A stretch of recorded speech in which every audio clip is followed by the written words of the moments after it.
we've made the Middle East more unstable and chaotic than ever before. We left Christians subject to intense persecution and even genocide. We have done nothing to help the Christians, nothing. And we should always be ashamed for that lack of action. Our actions in Iraq, Libya, and Syria have helped unleash ISIS. And we're in a war against radical Islam, but President Obama won't even name the enemy. And unless you name the enemy, you will never, ever solve the problem. Hillary Clinton also refuses to say the words radical Islam, even as she pushes for a massive increase in refugees coming into our country. After Secretary Clinton's failed intervention in Libya, Islamic terrorists in Benghazi took down our consulate and killed our ambassador and 3 brave Americans. Then, instead of taking charge that night, Hillary Clinton decided to go home and sleep. Incredible. Clinton blames it all on a video, an excuse that was a total lie, proven to be absolutely a total lie. Our ambassador was murdered, and our Secretary of State misled the nation. And by the way, she was not awake to take that call at 3 o'clock in the morning.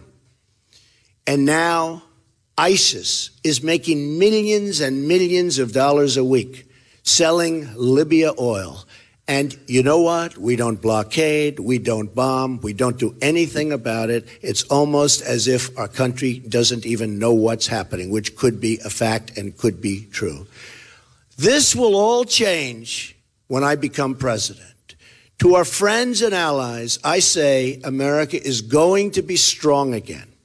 America is going to be reliable again. It's going to be a great and reliable ally again. It's going to be a friend again. We're going to finally have a coherent foreign policy based upon American interests and the shared interests of our allies. We're getting out of the nation-building business and instead focusing on creating stability in the world. We should work together with any nation in the region that is threatened by the rise of radical Islam. But this has to be a two-way street. They must also be good to us. Remember that.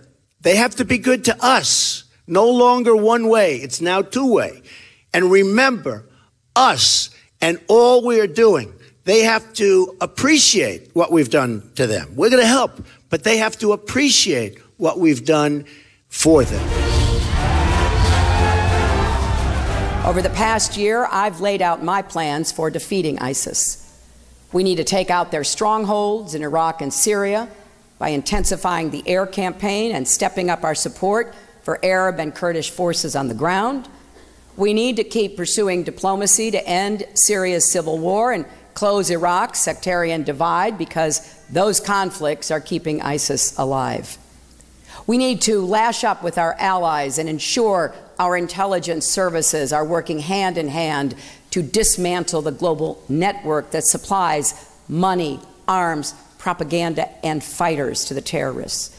And we need to win the battle in cyberspace. We need to strengthen our defenses here at home. Now that, in a nutshell, is my plan for defeating ISIS. What's Trump's? Well, he won't say. He's literally keeping it a secret. The secret, of course, is he has no idea what he'd do to stop ISIS. Just look at the few things he's actually said on the subject. He actually said, and I quote, "Maybe Syria should be a free zone for ISIS." Oh, okay. Let a terrorist group have control of a major country in the Middle East. Then he said we should send tens of thousands of American ground troops to the Middle East to fight ISIS. He also refused to rule out nuclear weapons against ISIS, which would mean mass civilian casualties. It's clear he doesn't have a clue what he's talking about, so we can't be certain which of these things he would do. But we can be certain that he's capable of doing any or all of them: letting ISIS run wild, launching a nuclear attack, starting a ground war. These are all distinct possibilities with Donald Trump in charge. And through all his loose talk, there's one constant theme: demonizing Muslims and playing right into the hands of ISIS.